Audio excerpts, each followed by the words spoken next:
No one expected the afternoon to collapse into catastrophe. The sun still filtered through the curtains in a warm, gentle haze.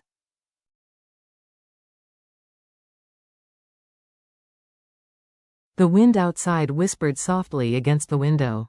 And Diep was smiling as she placed a steaming bowl of porridge on the small table beside the bed where James had been resting since the previous night.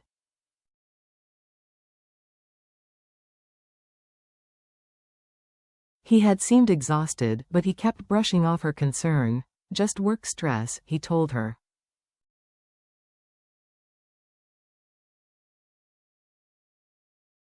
A headache, nothing more. But Diep saw what he tried to hide, the unnatural pallor clinging to his skin, the labored weight in each breath, the faint tremor in his fingers every time he tried to sit up.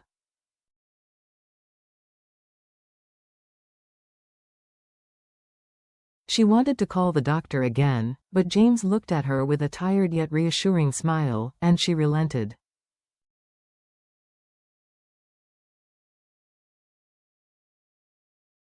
She sat beside him, gently wiping sweat from his forehead with a warm cloth. After this week, he whispered, I'll take you somewhere quiet.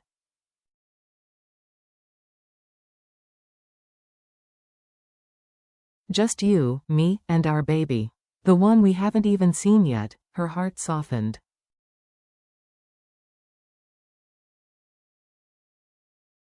She placed a hand over her stomach, still astonished, day after day, that a small life had begun growing inside her.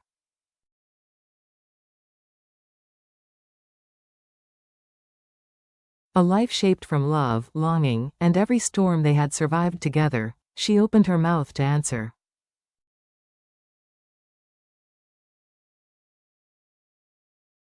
But never got the chance. James suddenly stiffened. His eyes widened, his hand slipped from hers.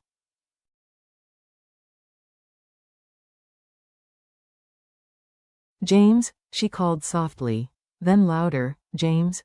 The bowl crashed to the floor as she leapt toward him.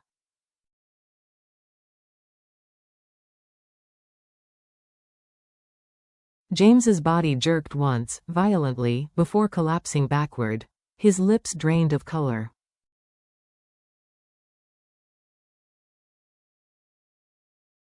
His chest no longer moved. A horrifying silence swallowed the room whole. She shook him desperately.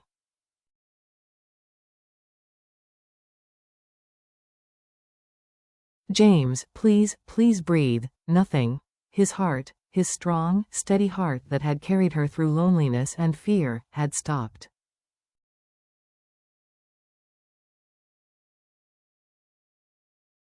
It lasted only seconds, but to Diep it felt like the end of everything.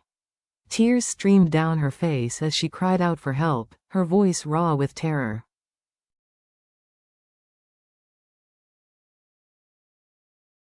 Neighbors rushed in. Someone called an ambulance. Someone tried CPR.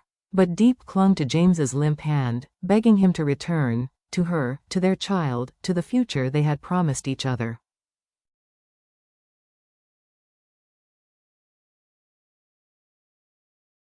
When paramedics lifted him onto the stretcher, her legs nearly gave way beneath her.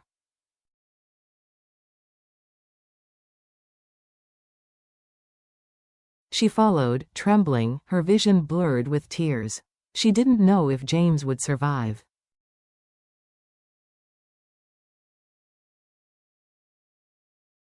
She didn't know whether fate still had mercy left for her. She didn't know whether any miracle was still possible.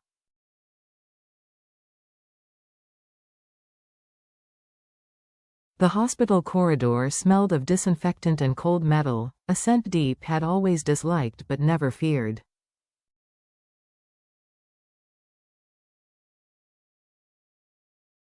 Until now. She sat hunched on a hard plastic chair outside the emergency room, hands clenched so tight her knuckles turned white.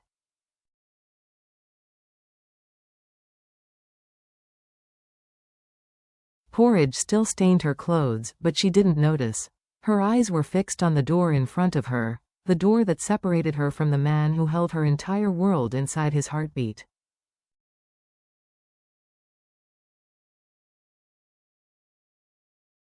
NHI rushed to the hospital the moment she got Diep's shaking call. She wrapped an arm around her.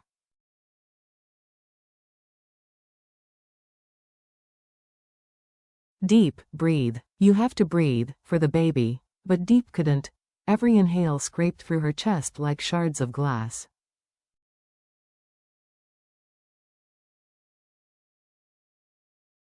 The last image of James, pale, unresponsive, limp, kept replaying in her mind, each repetition cutting deeper.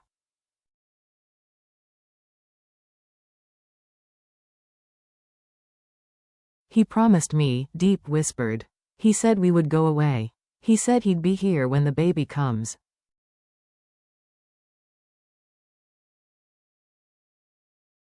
Nye's eyes softened. He will.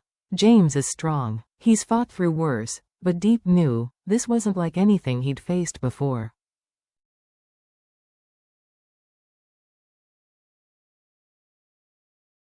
Not betrayal. Not business failure. Not the relentless pressure from his father. This was his body giving up.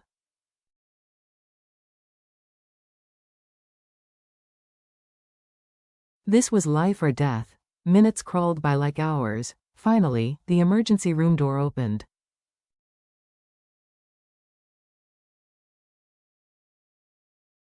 A doctor stepped out, gloves still on, expression calm but unreadable. Diep stood so fast she almost fell, and NHI caught her.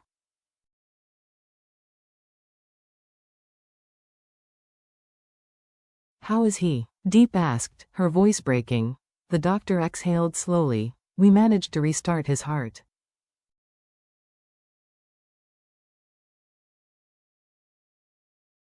Relief washed through her and nearly toppled her, but the doctor continued, he is not stable yet.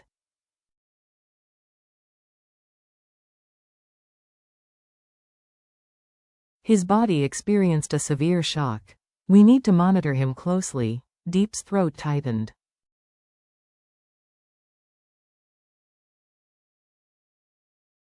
Can I see him? Only for a moment, he replied.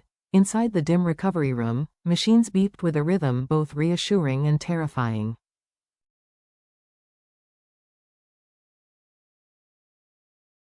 James lay motionless, eyes closed, an oxygen mask covering his face. His skin was cold.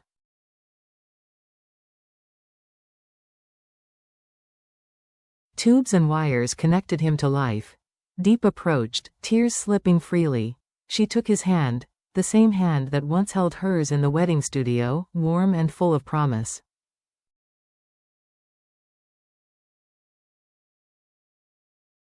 James, she whispered, leaning close. Please come back to me. To us. I can't do this without you.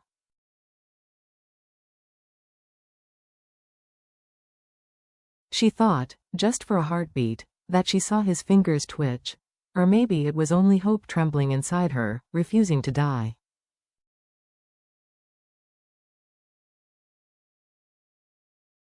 Night deepened outside the windows, turning them into dark mirrors that reflected only Diep's exhausted face, red eyes, trembling lips, hair clinging to her tear-streaked cheeks.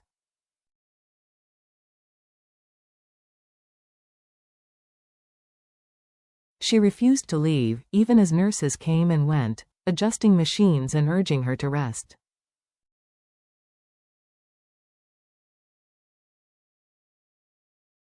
Her fingers stayed intertwined with James's cold hand. Do you remember, she whispered, the first time you came to my house? You brought flowers, but I wasn't even home.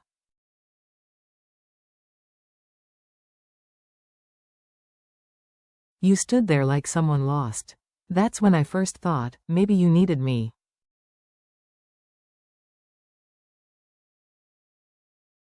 Her voice broke into a sob. And now, I'm the one who needs you. James didn't move.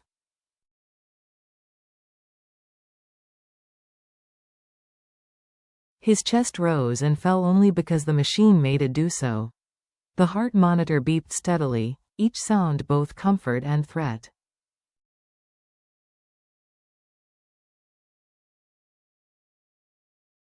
One wrong beat, one sudden flatline, and everything would shatter. NHI appeared at the door again.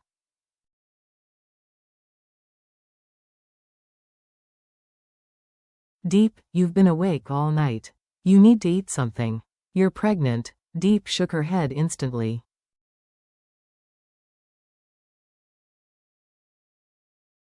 If he wakes up and I'm not here, he'll think I gave up on him. Nyi's stern expression softened.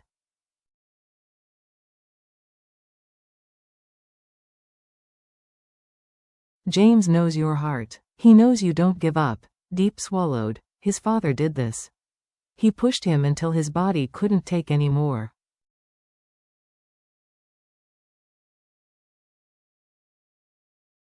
Years of pressure. James didn't deserve any of it, and that, NHI said gently, is why he needs you now.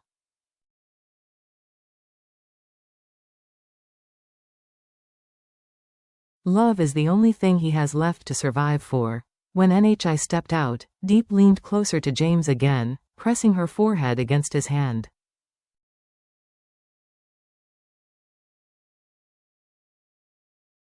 James, our baby needs you. I need you. Please, if there's even the tiniest spark in you, fight.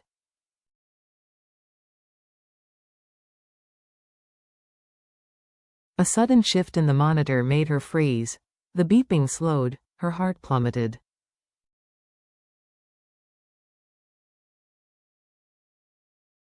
James? James, can you hear me? Nurses rushed in. One pulled her aside, another checked the machine, another called for the doctor.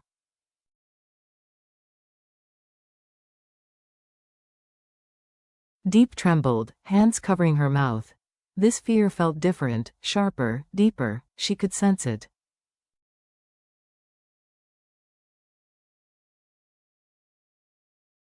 Life was slipping through James's fingers. The alarm shrilled. Doctors filled the room, voices urgent, muffled by the roaring in Diep's ears.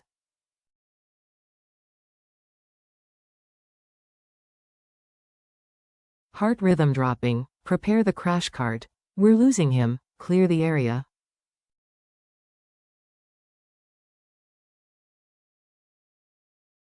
Diep's knees nearly buckled. No. No, please, she whispered, gripping the wall just to stay upright.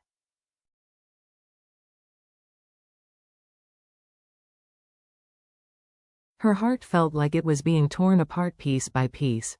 A nurse tried to guide her out, but Diep shook her head violently.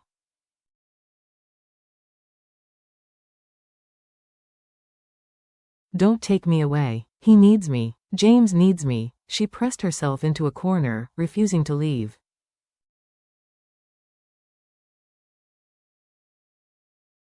Defibrillator pads were placed on James's bare chest. 1, 2, clear, his body jolted.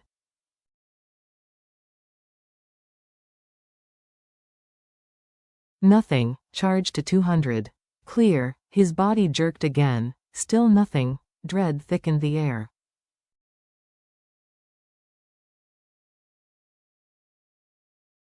Even the medical staff hesitated for a breath, as if unsure whether hope still belonged in the room.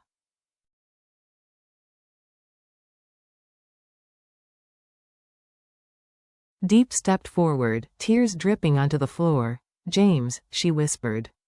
You promised me.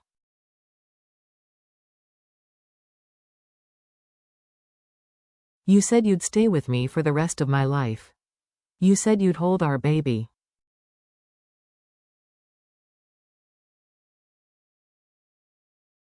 You can't break that promise, not like this. Not without saying goodbye. Something shifted.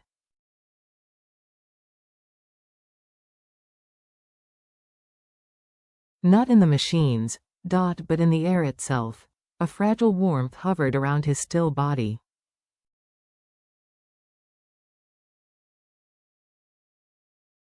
Charge again, 250, the doctor commanded. 1, 2, clear, a shock surged through him.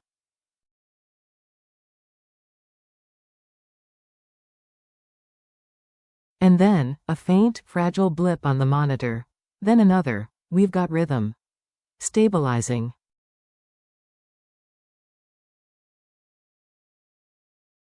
Diep gasped, hands flying to her mouth, and collapsed into the chair as sobs of relief tore through her.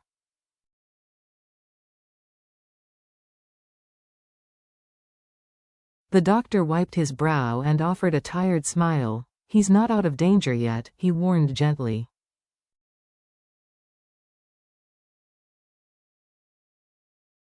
But he heard you. Somehow, he fought his way back. Through a haze of tears, Diep looked at James.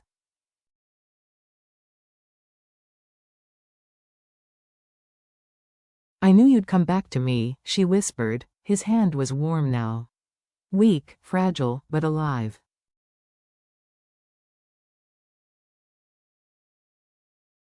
Whether it was love, a miracle, or something that defied explanation, James's soul had answered her call.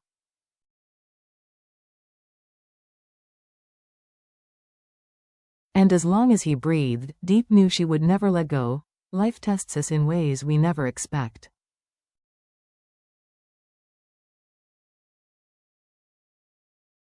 Sometimes gently, through small disappointments or quiet changes. Other times with a force that leaves us breathless on the edge of losing everything we love.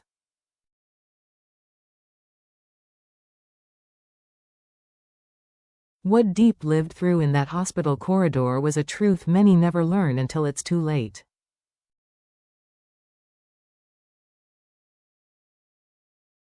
Love is not just an emotion, it is an anchor, a force, a reason to keep going when everything else collapses.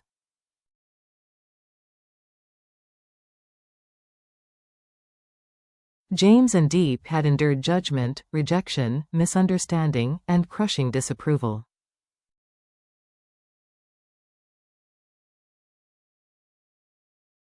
She had been looked down on, wounded by cruel words. He had been torn between family duty and his own heart.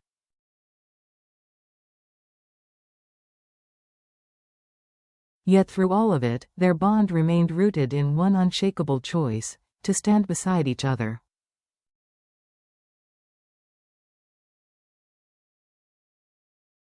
When James's heart stopped, Diep learned something that reshapes a person forever.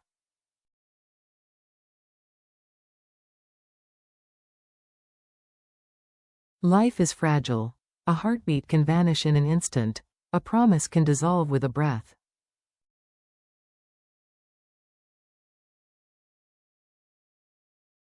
Her tears, her voice, her desperate call, they were not weakness, they were love refusing to surrender.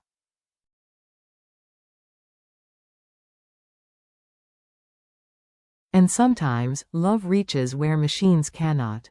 Sometimes, love pulls a soul back from the edge.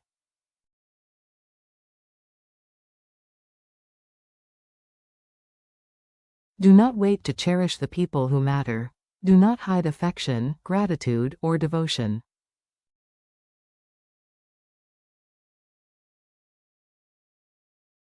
Life is unpredictable.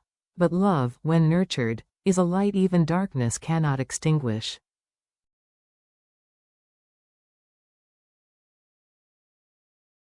James returned because Diep gave him something to hold on to. Diep survived heartbreak because her love gave her the strength to hope.